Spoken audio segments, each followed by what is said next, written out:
You know that feeling when you think you have found the one. I was Monica, 26 years old, and I genuinely believed Jake was my perfect match. After 2 years together, this gorgeous personal trainer who looked like he stepped out of a magazine had convinced me I was lucky to have him. But that night at Romano's Italian Bistro changed everything.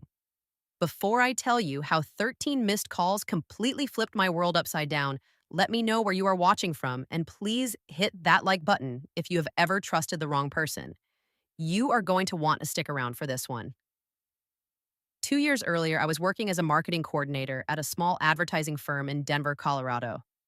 My life was pretty ordinary until I met Jake at the local gym where I had just started working out. He was this incredibly handsome personal trainer who also did part time modeling work. At 6 feet 2 inches tall with perfectly sculpted muscles and those piercing blue eyes, Jake looked like he belonged on the cover of Men's Health magazine. Our first conversation happened when I was struggling with the lat pull down machine. Jake appeared out of nowhere, adjusted the weight, and showed me the proper form with this charming smile that made my heart skip a beat. He was so patient and encouraging, completely different from the intimidating gym bros I had imagined all trainers to be. We talked for 30 minutes after my workout, and I left, feeling like I was floating on cloud nine. Those early months were absolutely magical. Jake would surprise me with handwritten notes tucked into my gym bag, take me on romantic picnics in City Park, and even learn to make my favorite pasta dish just to see me smile. He was thoughtful in ways that made me feel like the most special woman in the world. When he brought me flowers after a particularly stressful day at work, I knew I was falling hard. I introduced Jake to my family during Thanksgiving dinner at my parents' house in the suburbs. My mom was instantly charmed by his polite manners and the way he insisted on helping with the dishes. My dad, who was usually skeptical of any guy I brought home, actually seemed impressed when Jake talked knowledgeably about football and offered to help fix the squeaky back door. My younger sister Jenny kept whispering to me about how lucky I was to land such a catch. My friends were equally smitten. Sarah, my best friend since college, would constantly tell me how perfect Jake and I looked together. When we would go out as a group, Jake was always the center of attention, but he made sure to include me in conversations and would hold my hand or put his arm around me in this protective way that made me feel so secure. But there was one thing that started bothering me as the months went by. Jake lived in this incredible penthouse apartment downtown that his wealthy parents had bought for him while I was renting a modest one-bedroom place near my office. The contrast was stark. His place had floor-to-ceiling windows, overlooking the city granite countertops and furniture that probably cost more than my annual salary. My apartment had hand-me-down furniture from my family and walls thin enough that I could hear my neighbor's television. Jake never made me feel bad about the difference in our financial situations, at least not directly. But I started noticing little comments here and there. He would suggest restaurants that cost more than I typically spent on groceries in a week, then casually mention that he would cover it because he knew I was budget conscious. When I wore my favorite dress to his company party, he said it was nice, but maybe next time I could try something a little more upscale. The first real warning sign came during my sister's birthday celebration, 6 months into our relationship. I had spent weeks planning Jenny's surprise party and was so excited to have Jake there to meet more of my extended family. I wore this beautiful emerald green dress that I had saved up to buy specifically for the occasion. I felt confident and beautiful, or at least I did until Jake saw me. His exact words were, "That dress doesn't really do you justice, babe. Maybe something with a different cut next time." He said it with a smile, but something about the way he looked me up and down made me feel suddenly self-conscious. I spent the entire party tugging at the hemline and wondering if everyone else was noticing whatever flaw Jake had spotted. Sarah pulled me aside during the party and asked if everything was okay. When I mentioned Jake's comment about my dress, she frowned and said something that stuck with me. "Monica, the right guy makes you feel beautiful in a potato sack, not critical of your appearance."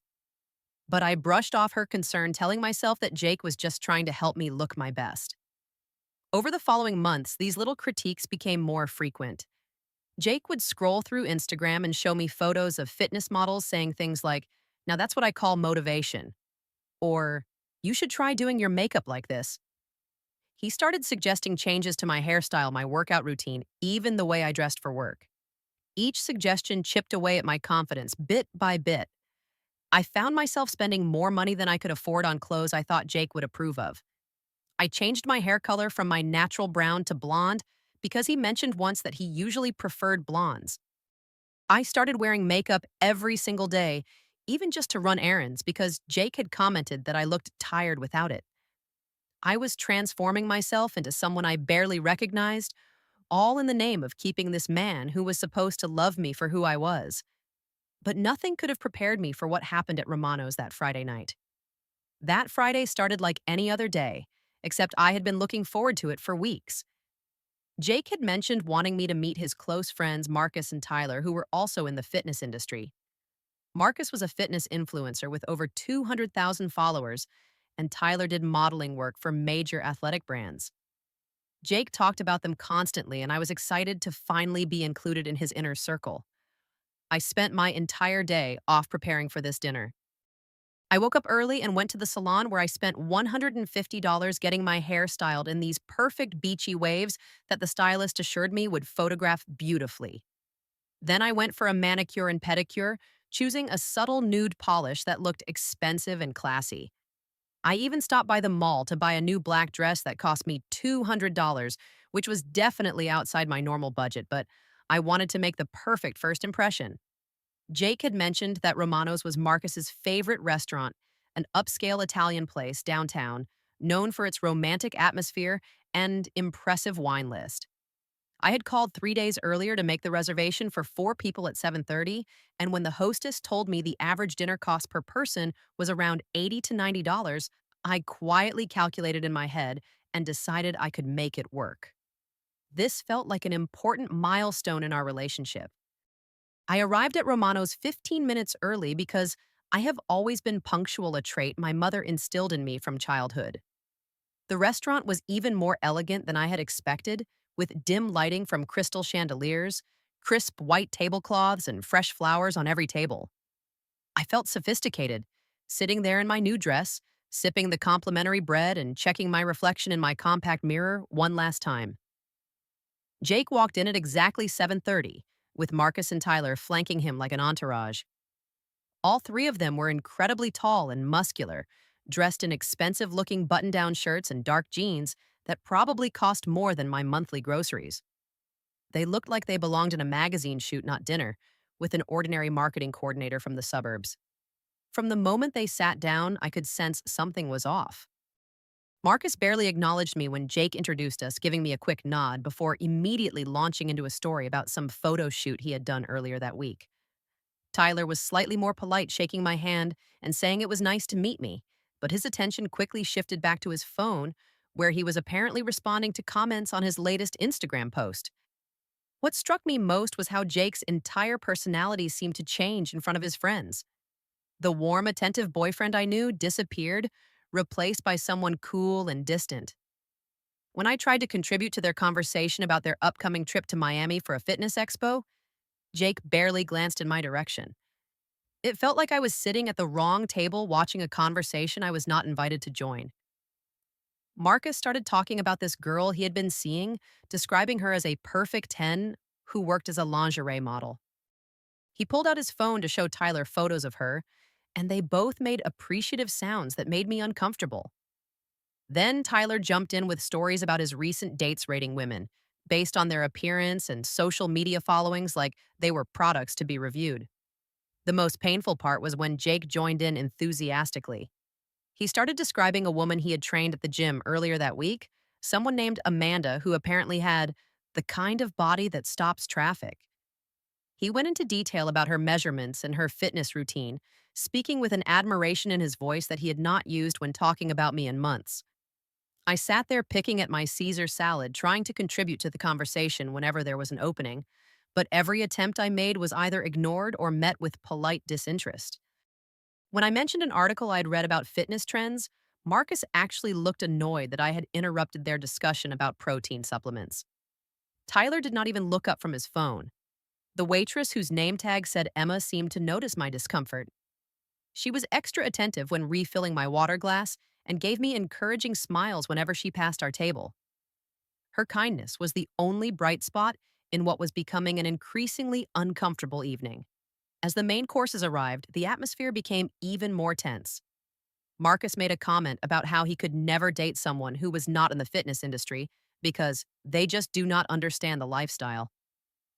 Tyler agreed, saying he needed a woman who could keep up with his social media presence and public appearances.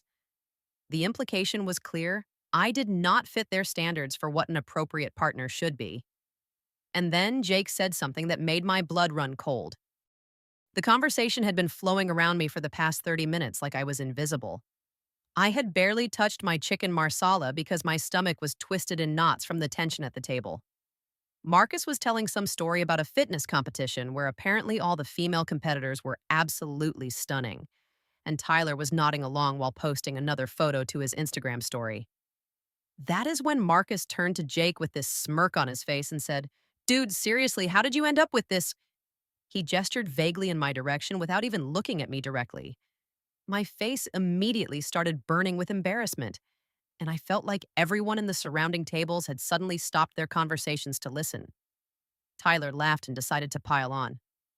"I mean, no offense, Monica, but you are not exactly Jake's usual type." He said my name like it was some kind of joke, and I could feel my hands starting to tremble under the table. I looked at Jake, waiting for him to defend me, to tell his friends that what they were saying was inappropriate and hurtful. Instead, he just sat there staring at me with this expression I'd never seen before, like he was really seeing me for the first time. The pause felt like it lasted forever. Other diners at nearby tables were starting to glance over because Marcus and Tyler were not exactly keeping their voices down. I could hear the soft clink of silverware and quiet conversations happening around us while our table had fallen into this awful, heavy silence. Then Jake spoke, and his words hit me like a physical blow. "You know what, guys? You are absolutely right. Monica, you are just ugly. I do not know what I was thinking." His voice was calm and matter of fact, like he was commenting on the weather or ordering another drink. The casual cruelty of it took my breath away. The entire section of the restaurant seemed to go quiet. I saw people at the table next to us stop mid conversation and turn to stare. A woman across the room had her hand over her mouth in shock.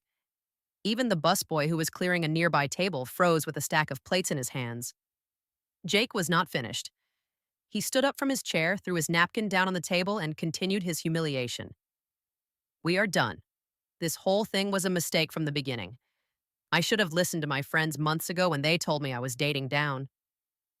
My entire body felt like it was on fire with shame and disbelief. This was the same man who had told me he loved me just 3 days earlier. The same person who had held me while I cried about stress at work and promised me that everything would be okay. Now he was standing in a crowded restaurant, dismantling our entire relationship with an audience of strangers watching every moment. But he still was not finished destroying me. As Jake started walking toward the exit with Marcus and Tyler following behind him like loyal disciples, he turned back to deliver one final blow that I will never forget as long as I live. "A girl like you should be grateful I even dated you for 2 years." He shouted loud enough for the entire restaurant to hear. His voice echoed off the walls, and I saw people at tables across the room pulling out their phones and turning to look at the spectacle unfolding in front of them. Marcus and Tyler were laughing as they walked away, making comments I could not quite hear, but that were clearly at my expense. Other diners were whispering and pointing, some looking at me with pity, and others with the kind of morbid curiosity people have when they witness a car accident. I sat there alone at the table with 4 entrees growing cold and the weight of everyone's stares pressing down on me. Part of me wanted to run to the bathroom and hide until everyone forgot what they had just witnessed. Part of me wanted to chase after Jake and beg him to explain what had just happened. But instead, I did something that surprised even myself. I took a deep breath and straightened my shoulders. I picked up my water glass and took a slow sip, then calmly folded my hands in my lap. If people were going to stare, I was not going to give them the satisfaction of seeing me break down in public. Emma, the waitress, approached the table cautiously with the check in her hand. Her face was full of sympathy and something that looked like anger on my behalf. "Honey, I am so sorry about what just happened," she said quietly. "That was completely unacceptable." The check was for $347 for four people, even though three of them had walked out without finishing their meals. I looked at the total and realized that Jake had stuck me with the entire bill for this humiliating evening. But instead of feeling more upset, I felt something else starting to build inside me, a calm determination. I pulled out my credit card and handed it to Emma along with a $50 tip, which was probably more than I should have spent, but felt necessary after everything she had witnessed. Thank you for being kind, I told her. And thank you for the excellent service. While I waited for my card to be processed, I sat there for exactly 10 more minutes, checking my phone and maintaining my composure. Emma brought me a complimentary slice of tiramisu with a note written on the plate in chocolate sauce that said, "You deserve so much better."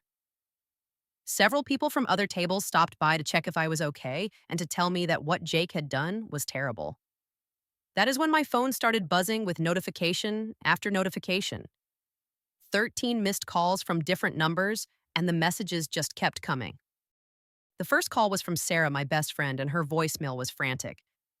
"Monica, emergency check Instagram right now. Call me back immediately." The second call was from my sister, Jenny, then my mom, then my cousin, Lisa, who I barely talked to except at family gatherings. As I sat in my car in the Romano's parking lot, more calls kept coming in from coworkers, friends from college, and even a few numbers I did not recognize. I opened Instagram with shaking hands, and what I saw made my jaw drop. Someone at the restaurant had recorded the entire scene with Jake calling me ugly and walking out. The video had already been posted with the caption, "Worst boyfriend ever caught on camera humiliating his girlfriend at fancy restaurant." In just 2 hours, it had 50,000 views and 12,000 comments. I scrolled through the comments with growing amazement. "She is absolutely beautiful. What is wrong with that guy? Monica, if you see this, you dodged a bullet. Someone needs to find this girl and give her a hug. This man is trash and she deserves so much better. That woman handled herself with such grace. What a queen." The support was overwhelming and completely unexpected, but the comments were not just supporting me. People had somehow figured out Jake's Instagram account, and his latest posts were being flooded with angry responses. "This you treating women like garbage. Your girlfriend was too good for you. Hope your modeling career survives this video going viral." Someone had even tagged the fitness influencers he worked with, and several had already posted stories distancing themselves from his behavior. My phone rang again, and this time I answered. It was Sarah, and she was practically shouting with excitement. "Monica, where are you? Are you okay? This video is everywhere. People are calling Jake out left and right, and there are already memes about karma coming for terrible boyfriends." I found myself laughing for the first time all evening. "Sarah, I cannot believe this is happening. I feel like I am in some kind of alternate reality where the universe actually stands up for people who get treated badly." "The universe and about 50,000 strangers on the internet," Sarah replied. "There are already people making compilation videos of his awful behavior, and apparently someone found his modeling agency's contact information. Monica, this man's entire social media presence is being destroyed in real time." When I got home, I took the longest, hottest shower of my life and tried to process everything that had happened. As I stood under the water, I realized something important. For the first time in months, I was not thinking about whether Jake would approve of my appearance or behavior. I was not worrying about whether I looked pretty enough, or thin enough, or stylish enough. I was just Monica, and that felt like enough. The next morning, I woke up to hundreds of direct messages on Instagram and Facebook from people sharing their own stories of bad relationships and encouraging me to stay strong. Several local news stations had reached out wanting to interview me about the viral video, and a few women's empowerment groups had invited me to speak at their events. But the most surprising message was from Tyler, Jake's friend, who had participated in humiliating me the night before. "Monica, I owe you a huge apology. What we did last night was completely wrong, and seeing how everyone is reacting has made me realize how terrible we were. You deserve so much better, and I hope you can forgive me." Even Marcus sent a message, though his seemed more motivated by damage control than genuine remorse. "Hey, Monica, sorry about last night. Things got out of hand. Hope we can all move past this." Jake, meanwhile, had tried calling me 47 times throughout the weekend. Each call went straight to voicemail because I had blocked his number after the 10th attempt. According to Sarah, who had become my unofficial social media scout, his Instagram followers had dropped from 60,000 to 38,000 overnight, and his modeling agency had posted a statement saying they were reviewing their relationship with talent who engage in publicly inappropriate behavior. Instead of responding to any of the media attention or Jake's desperate attempts to contact me, I decided to post one simple, classy response on my Instagram story. Thank you to the kind stranger who reminded me that how someone treats you says everything about them and nothing about you. And to the beautiful souls flooding my messages with love, you have restored my faith in humanity. That post got reshared by influencers, news accounts, and regular people who connected with the message. Within 24 hours, it had been screenshotted and shared over 100,000 times. People were using it as inspiration for their own posts about self worth and recognizing red flags in relationships. The week following the Romanos incident became a turning point in my life in ways I never could have anticipated. I used my sick days from work to take some time to think about what I really wanted moving forward. The first thing I did was go back to the salon and ask them to dye my hair back to my natural brown color. When I looked in the mirror afterward, I saw myself clearly for the first time in months. I called my friend Sarah and apologized for all the times I'd canceled our plans because Jake wanted to do something else. I reached out to my college roommate Amy, who I had lost touch with because Jake found her too dramatic. I made plans to visit my parents and actually spend quality time with them instead of worrying about whether Jake was bored or ready to leave. 3 months later, I got promoted to marketing manager at my company. My boss told me that she had noticed a change in my confidence and presentation skills, and that I was finally speaking up in meetings the way she had always known I could. The raise that came with the promotion allowed me to move to a better apartment and start saving money instead of spending it all trying to impress someone who never appreciated me anyway. 6 months after Romano's, I met Alex at a pottery class I had joined to reconnect with my creative side. He was a middle school art teacher with kind eyes and a laugh that made me feel instantly comfortable. When I told him the story of what had happened with Jake, his response was perfect. His loss was the world's gain, and I am grateful he was too foolish to see what he had. Alex never once criticized my appearance or suggested ways I could improve myself. Instead, he told me regularly how beautiful I was, especially when I was covered in clay and laughing at my lopsided ceramic bowls. He loved my natural hair color, my makeup-free face in the mornings, and the way I sang off key while making breakfast.